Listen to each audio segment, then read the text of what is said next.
Alors depuis longtemps j'ai envie de vous parler sérieusement, mais pourtant je le fais jamais. Alors j'ai décidé de le faire maintenant. Je vais répondre hyper honnêtement à toutes les questions que vous me posez le plus. Est-ce que je compte bientôt partir de Maison Grise? Mon passage télé au 12 coups de midi, ce que j'avais préféré vous cacher en 2022 sur moi, mon envie de faire une pause, mes projets en 2023, l'argent dans mes vidéos, le couple et encore plein d'autres questions. Je réponds à tout ça dans cette vidéo et je suis vraiment content d'enfin vous en parler. Et bonjour à tous, je suis vraiment hyper content au premier degré de faire cette vidéo pour pouvoir parler avec vous parce que c'est vrai que comme je l'ai dit un peu dans l'intro, je le fais très rarement sur ma chaîne alors que pourtant j'adore ça. En plus c'est ça qui est un peu paradoxal, c'est que j'adore parler de plein de choses, même de ma vie perso ou quoi, mais pourtant je le fais pas trop et je sais jamais trop pourquoi. D'ailleurs je pense que des fois je me dis juste ça intéresse pas grand monde alors qu'en fait je pense que si, tu vois. Et du coup voilà, je me suis dit dans cette vidéo on va parler de façon vraiment premier degré et j'ai vraiment envie que ce soit un ton un peu différent des vidéos plus classiques que j'ai l'habitude de faire où c'est un peu plus vas-y tranquille, on parle, on déconne quoi. Putain, je me perds déjà dans ce que je dis, c'est terrible. Et vrai truc premier degré, j'ai pas l'habitude de faire des vidéos solo face caméra et en vrai je me rends compte c'est vraiment dur quoi. Justement je vous propose qu'on commence maintenant avec la première question. Alors justement, on va commencer avec la première question, évidemment. Est-ce que tu vas quitter Maison Grise l'année prochaine? C'est une question qui revient assez souvent, mine de rien. Et du coup, je voulais quand même y répondre. Est-ce que j'ai envie de me lancer en solo avec ma propre équipe, etc. comme l'avait fait Camille LV. D'ailleurs, on parlera de ça aussi plus tard, je pense, dans la vidéo. Donc pour répondre à ça, est-ce que je vais quitter Maison Grise? Alors non, pas du tout. Alors non, c'est pas du tout dans mes plans, simplement parce que je me sens trop bien ici.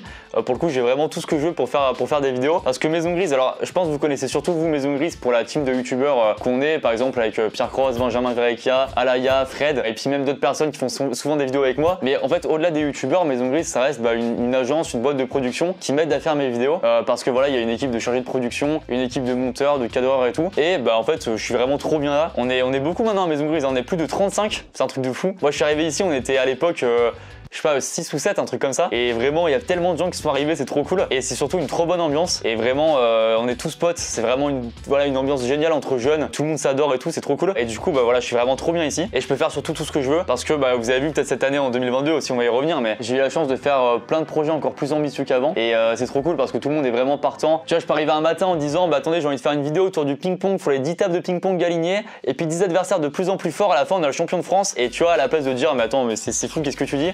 Genre, tout le monde est trop partant et ça c'est vraiment cool. Et donc du coup honnêtement j'ai aucun intérêt à partir de Maison Grise, donc tout va bien pour moi. Et puis plus tard peut-être, je sais pas honnêtement, mais comme déjà je sais même pas ce que je vais faire dans 6 mois, mais non, honnêtement je suis vraiment trop bien à Maison Grise, donc voilà, rassurez-vous, il y a aucun problème là-dessus. Donc voilà, on passe à la question suivante. Ça peut être pas mal ça. Deuxième question, un truc qui est revenu aussi très souvent, ça c'est fou en vrai. Tu n'as jamais eu un petit crush sur Alaya? Alors ça c'est un truc, depuis la vidéo qu'on a faite tous les deux, avec Alaya on fait croire qu'on est en couple. Honnêtement je pensais que du coup ça allait un peu atténuer tous les messages là-dessus. Alors qu'au contraire j'ai l'impression que tu en as encore plus qu'avant, tu vois. Je reviens, donc j'ai pris cette question aussi parce que il y avait beaucoup de commentaires qui parlaient de ça, mine de rien, sur la vidéo avec Alaya. Dans la vidéo il y avait surtout deux types de commentaires. Il y avait le commentaire qui dit attendez, je suis sûr qu'en fait ils ont fait cette vidéo pour faire croire qu'ils sont pas ensemble alors qu'en fait finalement ils sont vraiment ensemble. Et il y a le deuxième commentaire en mode vous savez, tous ceux qui ont fait des trucs comme ça dans les films romantiques qui finissent ensemble et tout. Et du coup il y a pas mal de commentaires là-dessus et c'est marrant que ça revienne souvent parce que non, pour le coup on est vraiment juste potes. Je le redis encore une fois dans cette vidéo parce qu'on l'avait dit dans la première vidéo avec Alaya, mais au final voilà, ça revient encore une fois, donc j'en profite pour reparler ici. Et c'est vrai qu'il y a un autre commentaire qui était revenu souvent et c'est marrant parce que t'as vraiment dans ce cas là, les gens sont persuadés, enfin pas tout le monde encore une fois, mais dans ce cas là quand t'as un mec, une fille qui sont potes, c'est que t'en as un des deux qui s'est fait friendzone. Vraiment ça paraît obligatoire et souvent d'ailleurs dans ce cas là c'est le mec, c'est qu'à moi qui me suis pris le plus de commentaires de petites balles perdues en mode Lucas c'est sûr il s'est fait friendzone par Alaya et alors que vraiment pas, pour le coup c'est juste vraiment on est potes et peut-être que pour des gens ça peut paraître inconcevable et de toute façon je peux pas plus le prouver mais voilà c'est vraiment le cas. En plus honnêtement je m'en fous des commentaires là-dessus, mais bon après j'ai dit que je répondais à toutes les questions les plus posées et ça là était quand même vraiment posé, donc c'est pour ça que j'y réponds. Mais du coup non, désolé peut-être pour ceux qui sont déçus ou quoi.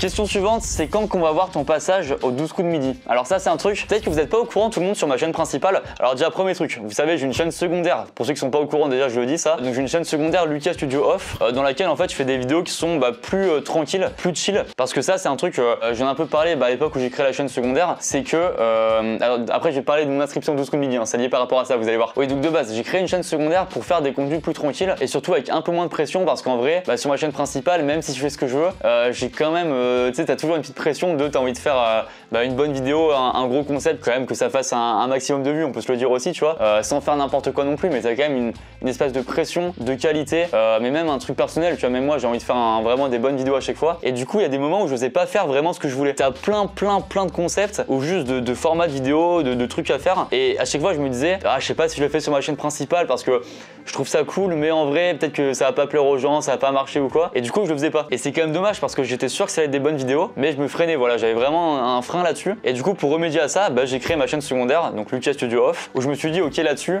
je fais vraiment ce que je veux. Donc si j'ai envie de faire un vlog où je mange de la tapenade, alors qu'en plus j'aime pas ça, hein, j'ai pris la tapenade, je déteste ça, et je le ferai. Tu vois, si vous voulez un vlog, je mange de la tapenade sur Lucas Studio Off, ouais, ça peut-être pas sûr pour le coup. Et voilà, du coup j'ai allié un peu là-dessus les vlogs, des contenus plus chill, des concepts etc à faire. Bref, ça pour dire que déjà n'hésitez pas à aller vous abonner à cette chaîne si c'est pas encore fait. Il y a déjà une dizaine de vidéos dessus et je pense qu'il y a des trucs qui peuvent vous plaire. Et voilà, c'est vraiment une ambiance différente où je suis beaucoup plus chill, où je prends plus le temps de parler tranquille, un peu comme je fais ici, tu vois. Et donc dans le cadre d'une vidéo Lucas Studio Off, j'avais fait une vidéo où je m'inscrivais aux 12 coups de midi. En fait avec plusieurs potes de Maison Grise, chacun on s'inscrivait à une émission de télé. Donc moi j'avais pris les 12 coups de midi. Déjà pour ceux qui s'en rappellent, j'avais fait à l'époque Tout le monde veut prendre sa place sur France 2 et ça avait donné une vidéo sur ma chaîne ici. Et donc du coup je me suis dit allez pourquoi pas tenter l'émission concurrente les 12 coups de midi.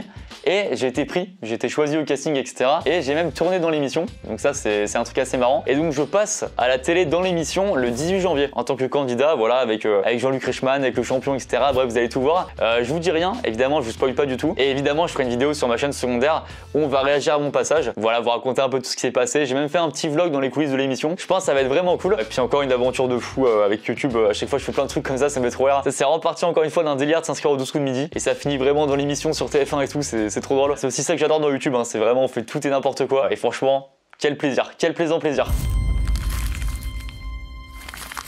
On passe à la question suivante. Alors question suivante que j'ai bien aimée, c'est là, c'est vrai que je parle souvent des rêves de gosse dans mes vidéos. J'ai plein de rêves de gosse, hein, vous savez. Et il y a une question, c'est quoi ton vrai gros rêve de gosse? Mon gros rêve de gosse principal, c'est de faire ce que je fais maintenant. Vraiment d'être youtubeur à temps plein, de faire des vidéos et tout. Ça a toujours été mon rêve de gosse depuis que j'ai 10-11 ans. Merci beaucoup à tous ceux qui regardent mes vidéos, à toi qui est posé avec moi, là, qui m'écoute maintenant. Un des plus gros rêves de gosse aussi symbolique, c'était mine de rien le million d'abonnés. Là on y est bientôt et c'est quand même un truc de fou. On est là quand je vous parle, je crois à 935 000 abonnés. Et le million d'abonnés, c'est purement symbolique, mais c'est vraiment, je pense, le palier qui a toujours fait rêver tous les youtubeurs, tous ceux qui se lancent sur YouTube. Donc j'en profite aussi peut-être pour vous dire, n'hésitez pas, ceux qui regardent cette vidéo qui sont pas abonnés, à vous abonner, à activer la cloche. C'est peut-être un petit geste tout bête qui vous prend 2 secondes et qui nous soutient de fou en tant que youtubeur. Vraiment, ça motive, ça soutient. Vous comme ça aussi, vous ratez aucune vidéo. Donc voilà, merci beaucoup à toutes les personnes qui ont déjà pris le temps de s'abonner et merci à tous ceux qui vont s'abonner et qui rejoignent la team, la famille. Et vraiment, je vais essayer de vous régaler d'un maximum de vidéos de ouf. Et on enchaîne maintenant d'ailleurs sur la question suivante. C'est parti. Alors question suivante qui revient aussi assez souvent autour de l'argent, je sais que c'est un domaine qui intéresse toujours beaucoup. Combien d'argent coûtent tes vidéos? Ça c'est une question qui est revenue souvent d'ailleurs. Je pense que vous avez dû le voir quand même en 2022, j'ai eu un vrai upgrade je trouve en termes de prod dans mes vidéos. Voilà, c'est des plus gros moyens en général. J'espère que ça s'est vu en tout cas. Mais vu que cette question elle revient souvent, je pense que vous l'avez remarqué aussi, ça peut intriguer. Et c'est cool en vrai. Et moi c'est avec plaisir d'y répondre là-dessus. Alors évidemment ça dépend des vidéos, il y a des vidéos qui peuvent coûter très cher et des vidéos qui peuvent quasiment rien coûter du tout. Là je vais prendre un exemple, je pense ma vidéo peut-être la plus chère de l'année, qui d'ailleurs a pas forcément le mieux marché, c'était celui qui fait rentrer le plus de gens dans la voiture gagne la voiture. Donc assez logiquement, vu qu'on fait gagner une voiture dans la vidéo, ça coûte forcément assez cher. Et pour vous expliquer un peu sur cette vidéo, pour vous donner des chiffres un peu concrets, j'ai fait un petit calcul, enfin calcul non, on m'a donné les chiffres et du coup j'ai additionné, hein. C'est tranquille comme calcul. Donc la vidéo en tout, ça a coûté 6 800 € de matériel, déjà, matériel, donc je compte, non matériel c'est peut-être pas le bon mot, mais en gros il y a la voiture qui coûte déjà, je sais plus combien, 4 ou 4-5 000 €, plus à côté les trucs de carte grise, d'assurance, etc. Ça j'avoue que je me suis pas occupé, du coup c'est la prod, vous savez, à Maison Grise qui s'occupe de tout ça. Et d'ailleurs vaut mieux parce que vu comment j'en parle, je suis pas sûr de ce que j'aurais acheté comme voiture. Donc voilà, il y a évidemment le coût de la voiture, il y a le coût du lieu, parce qu'on a loué pour ça, vous avez vu je crois que c'était un grand studio, un espèce de hangar où on a mis la voiture et tout. Donc forcément ça coûte de l'argent. Et puis après il y a tous les petits coûts annexes, mine de rien, tu fais bouger toute l'équipe, donc tu prends des taxis pour l'équipe, pour les personnes qui viennent dans la vidéo, là c'était Gizy. Aussi comme il y a des abonnés sur le tournage, et vous savez, nous à chaque fois on prévoit un espèce de catering, c'est comme un espèce de buffet pour que les gens puissent manger projet et tout, donc mine de rien ça représente un peu d'argent. Et donc tout ça cumulé, ça fait 6800 € pour cette vidéo, sachant donc ça c'est voilà, c'est que la partie physique. Il y a aussi évidemment le coût des gens qui bossent sur la vidéo, donc par exemple en production, donc toutes les personnes qui sont occupées de préparer, voilà, de recruter les abonnés, d'acheter la voiture, de chercher la voiture, trouver le lieu, etc. Et ça par exemple ça coûtait environ, j'ai pas les chiffres exacts là, mais plus de 500 € de coût humain de production, donc voilà, normal, on paye les gens quoi, c'est plutôt normal. Donc là pour vous dire, cette valeur là en fait ça dépend du nombre d'heures bossées sur la vidéo. Il y a aussi à côté de ça du coup la dépense pour tout ce qui est montage et cadrage, et ça pour le coup j'ai pas la somme exacte sur cette vidéo, mais c'est plusieurs centaines d'euros. Donc voilà, tout ça additionné, ça fait que la vidéo a coûté environ 8000 €. Et donc aussi c'est pour ça que la vidéo était sponsorisée, parce que ça nous permet aussi de forcément de faire cette vidéo, parce que ça coûte quand même assez cher. Et moi franchement honnêtement c'était un peu une de mes volontés de 2022, de mettre plus d'argent dans mes vidéos pour avoir un vrai upgrade. En plus j'étais content, je trouvais que ça rendait vraiment bien en termes de visuel. Une autre vidéo qui a coûté très cher, c'était le premier qui trouve l'objet le gagne. Forcément parce que là on fait gagner plusieurs lots dans la vidéo, il y a plusieurs lieux, il y a toute l'équipe, etc. Donc ça aussi ça a coûté je pense 4 ou 5000 €. Même pour aller au bout des précisions, pour vous dire par exemple un mois entier du coup avec plusieurs vidéos. Par exemple le plus gros mois de dépenses ça a été le mois d'août. Je sais plus exactement ce qui a coûté très cher au mois d'août, mais tout mélangé, donc dépenses vidéo, dépenses des gens qui bossaient sur les vidéos, production, etc. Ça fait en tout 14 794 €. Après ça dépend, tu vois, là c'est vraiment des gros mois, t'en as où ça peut être plus bas, etc. Mais c'était une de mes volontés vraiment d'investir plus d'argent dans mes vidéos, et j'espère que ça se voit, et j'ai l'impression que ça s'est vu, et ça fait trop plaisir. Et je pense vraiment que ça continue en 2023. J'ai plusieurs vidéos en tête qui coûtent très cher, mais je suis vraiment content de les faire. Et ça bon, je pense que les gens l'ont compris maintenant sur YouTube, mais c'est aussi l'avantage de faire des vidéos sponsorisées, ça nous permet de financer des gros projets comme ça qui coûtent évidemment très cher. Alors question suivante, ça va être plus sérieux là. Est-ce que tout s'est bien passé pour toi en 2022 ou tu ne montres juste pas tout? C'est vrai que j'ai l'impression que c'est une question qui revient assez souvent maintenant pour les youtubeurs. Comment tu vas sincèrement? Est-ce que tout va bien? C'est vrai que tu montres souvent que tout va bien en vidéo, mais est-ce que c'est vraiment le cas? Et je pense que ça vient du fait aussi que beaucoup de youtubeurs prennent le temps de parler plus sérieusement avec les gens de comment ils vont vraiment honnêtement, parce que c'est vrai que sur les réseaux on montre toujours quand tout va bien, mais avant tout on reste des humains, donc forcément des moments où ça va moins bien. Alors honnêtement moi 2022 ça s'est passé un peu en deux, je différencie en deux choses on va dire. J'ai eu un côté pro, vie pro, donc YouTube et tout, qui a été vraiment très cool. Honnêtement, je suis vraiment content de ce que j'ai fait en 2022. Je suis vraiment fier aussi des vidéos que j'ai sorties. Donc ça, c'est trop cool. Honnêtement, même si ça vous a plu, j'ai eu des trop bons retours. Et là, c'est un autre truc dont j'ai pas trop parlé, et c'est le moment où je suis un peu gêné, c'est parti. Non, c'est sur le côté perso où ça a été un peu plus dur cette année, parce qu'en gros, j'ai vécu en gros une rupture cet été. Voilà, ça c'est vrai que c'est un truc que j'avais pas parlé publiquement, comme quoi j'étais en couple avant. Et du coup, en vrai, donc ça s'est arrêté cet été, et ça a été assez dur à vivre honnêtement. Je vais pas faire le mytho, je vais pas faire le gars ou quoi. Je pense que ça s'est pas vu honnêtement en vidéo, parce que juste je le montre pas du tout en vidéo forcément, et c'est pas du tout que je joue un rôle en vidéo, c'est que aussi c'est ça le vrai apport de YouTube, c'est que quand je fais un tournage, c'est incroyable comment ça me change mon humeur quoi, parce qu'en tournage forcément t'as un côté de toi qui se force un peu à montrer que tu vas bien, parce que c'est naturel aussi, vous avez envie d'être sur YouTube pour vous distraire, vous divertir, vous changer les idées, et du coup nous en nous forçant un petit peu au début en tout cas à être bien, naturellement ça contamine, et ça faisait vraiment du bien. Et moi je sais que ça m'a fait vraiment du bien cette période là de tourner plein de vidéos, et voilà, au final c'est vrai que personne l'a remarqué, ça a quand même eu mine de rien un petit impact sur mes vidéos je pense. Peut-être ça s'est pas vu, mais ouais, en tout cas je me suis trouvé moins performant cet été, et puis voilà, après bon c'est la vie tu vois, mais là honnêtement pour vous dire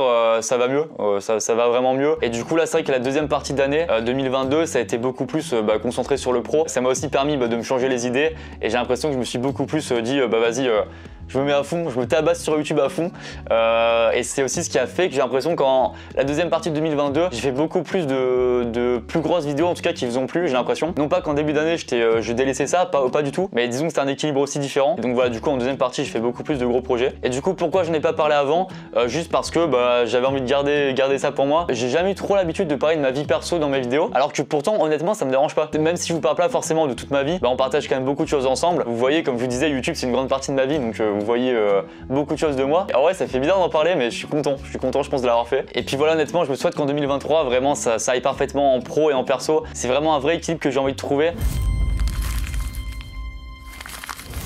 Question suivante, est-ce que tu as des gros projets de vidéo pour 2023? Alors gros projet de vidéo, honnêtement j'ai pas beaucoup d'avance dans mes vidéos en 2023, donc je sais pas encore tout ce que je vais faire, mais en tout cas j'ai vraiment des énormes ambitions pour 2023, et vraiment d'aller toujours plus loin dans l'imagination, dans ce qui est possible de faire. Pour vous teaser 2-3 trucs qui arrivent là bientôt, je vais faire une suite à ma série de vidéos Le Dernier qui dort gagne. J'ai pensé à un truc pour vraiment upgrader vraiment la série, c'est un truc qui vous plaît beaucoup, et donc ça va bientôt arriver. Aussi une autre vidéo qui vous a beaucoup plu et ça m'a fait trop plaisir, c'était la grande ascension, vous savez la vidéo autour du ping-pong. On affronte 10 joueurs de plus en plus fort.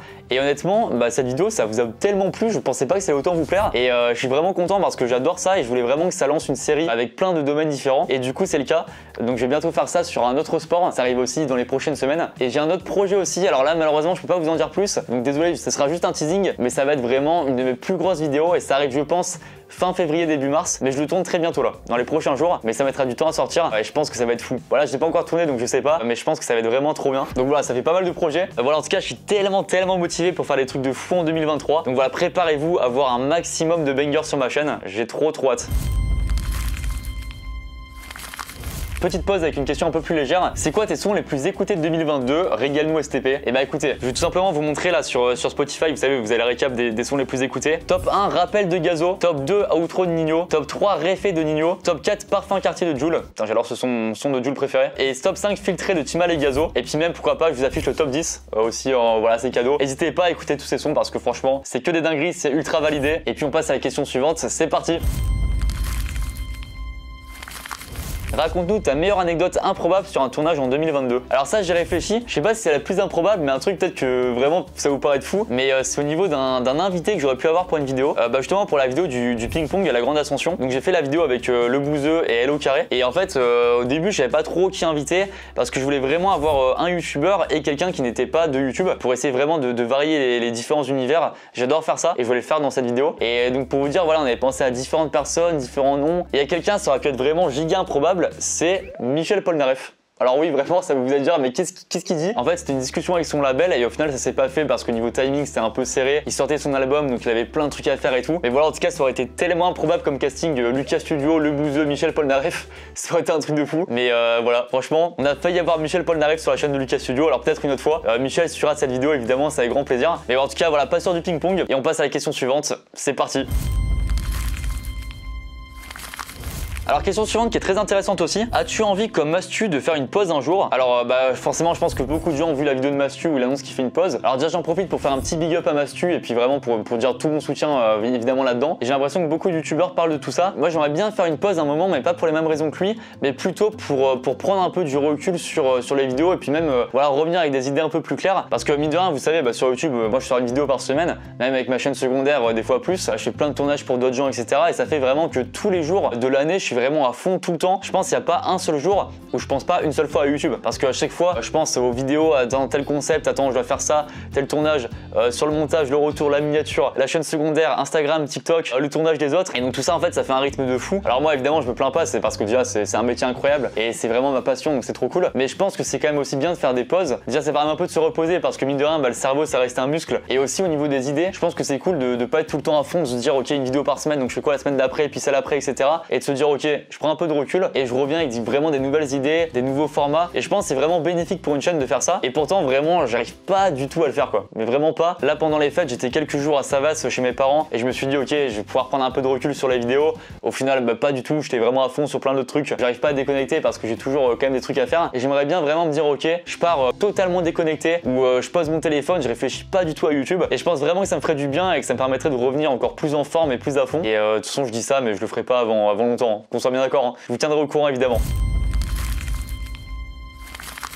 Question suivante, un truc qui est aussi pas mal revenu. Pourquoi tu ne fais pas trop de vidéos avec Camille LV? Je sais plus si j'ai déjà parlé de ça en vidéo, parce que forcément j'en ai déjà parlé avec des gens dans la vraie vie, avec des potes ou quoi, mais du coup je sais plus si c'est en vidéo ou pas.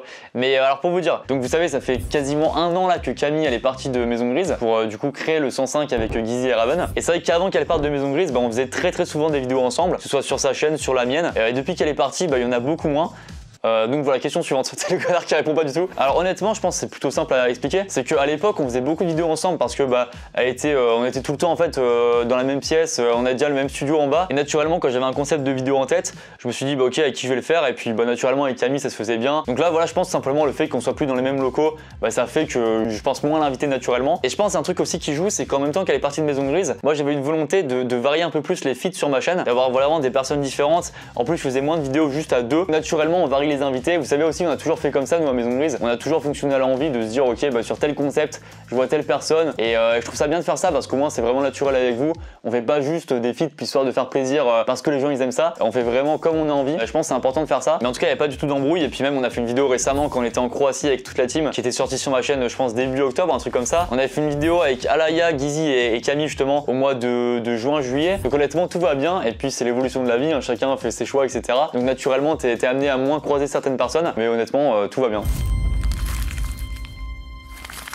On arrive vers la fin, on arrive vers les dernières questions là. Question aussi qui revient souvent forcément, comment tu vis les remarques négatives, les haters, etc. Ça, j'en avais déjà parlé un petit peu à l'époque dans ma première FAQ, enfin celle de l'an dernier, où je disais que quand j'étais arrivé à Maison Grise, j'avais un peu des remarques négatives, un petit peu des gens qui m'aimaient pas globalement. Puis encore maintenant, et c'est évidemment encore le cas maintenant, et c'est normal, j'ai la chance d'avoir très peu de remarques négatives, de haters ou quoi, en tout cas sur mes vidéos. Et honnêtement, je vis plutôt bien dans le sens où je me dis déjà, je suis conscient d'un truc, c'est que tu peux pas plaire à tout le monde. Ça c'est un truc, mais c'est peut-être bateau encore une fois, mais c'est tellement évident. En fait, je vois ça quand je traîne sur les réseaux et qu'il y a, je sais pas, on peut parler de quelqu'un qui peut aller universellement bien. Tu as quelqu'un, on peut parler à un article de presse qui parle d'un mec qui a fait vraiment un exploit, qui a sauvé la vie de quelqu'un, et tu regardes les commentaires et tu auras quand même des gens qui vont trouver un truc à reprocher à ce gars-là, tu vois, qui paraît irréprochable, et tu as quand même des gens voilà, qui vont se dire j'aime pas ce gars-là pour telle raison. Et je me dis, ok, à partir de ce moment-là où t'as un mec universellement bien qui n'est pas aimé, je me dis, alors moi, forcément, dans un truc artistique où les avis sont subjectifs, etc., c'est sûr qu'il y a des gens qui vont pas m'aimer. Enfin, c'est normal, tu peux pas plaire à tout le monde, c'est normal. Et du coup, honnêtement, quand t'as conscience de ça, déjà, tu te dis, ok, t'acceptes. Tu te dis, c'est normal, les avis sont différents. C'est pas grave. Et là, je parle uniquement du contenu parce que c'est normal que mes vidéos plaisent pas à tout le monde. Après, pour ce qui est de la personne, t'as des gens qui peuvent dire je déteste ce gars-là. Les gens détestent à la limite l'image que je renvoie en vidéo parce que forcément, même si j'essaie d'être le plus sincère et naturel en vidéo, t'as quand même une caméra, c'est dur d'être 100% soi-même. En plus, ces gens-là me voient que dans le cadre voilà, d'un tournage où on fait un concept précis, etc. Et je me dis vraiment un truc que je pense, premier degré, c'est que les personnes qui m'aiment pas, je suis quasiment sûr que si elles me connaissaient dans la vraie vie, on serait potes. Tu vois, genre vraiment, on aurait les mêmes dires sur plein de trucs. Et ça, honnêtement, je pense premier degré, que c'est des gens voilà, qui aiment pas forcément l'image qu'on renvoie, mais qu'avec la vraie personne serait différent. Et ça, honnêtement, j'y crois vraiment premier degré. Et donc tout ça, forcément, ça fait relativiser. Et surtout, un vrai truc aussi où j'ai de la chance, c'est que, honnêtement, j'ai très peu de commentaires négatifs, de haters. C'est vraiment une minorité de fous. Et surtout à côté de tous les commentaires positifs, de tous vos messages de soutien, etc. Franchement, c'est tellement négligeable tout le côté négatif que vraiment, ça fait aussi relativiser. Et j'en profite vraiment, merci à toutes les personnes parmi vous qui prennent le temps de mettre un commentaire sur les vidéos, d'envoyer un petit message de soutien sur Insta ou quoi, même juste de laisser un pouce bleu, ça prouve vraiment que vous avez aimé la vidéo et nous ça nous fait vraiment plaisir. Et je pense un truc d'ailleurs qui se voit pas mal, c'est que moi j'essaye vraiment de lire beaucoup de vos commentaires, vraiment l'écrasante majorité des commentaires, vos messages Insta, j'essaye vraiment de tout lire, donc sachez que si vous écrivez un truc, il y a d'énormes chances que je le lise et j'essaye aussi de répondre à beaucoup.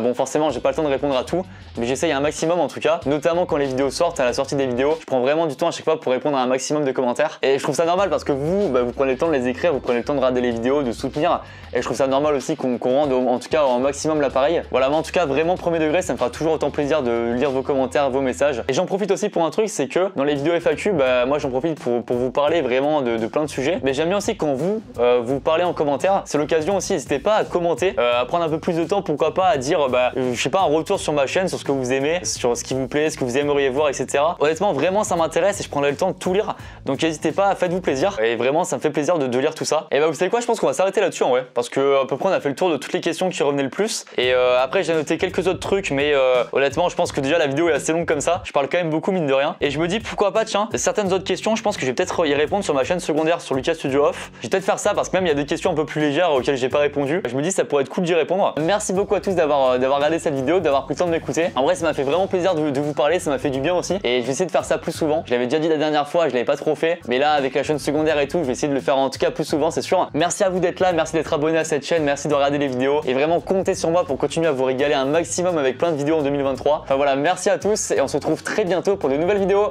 Salut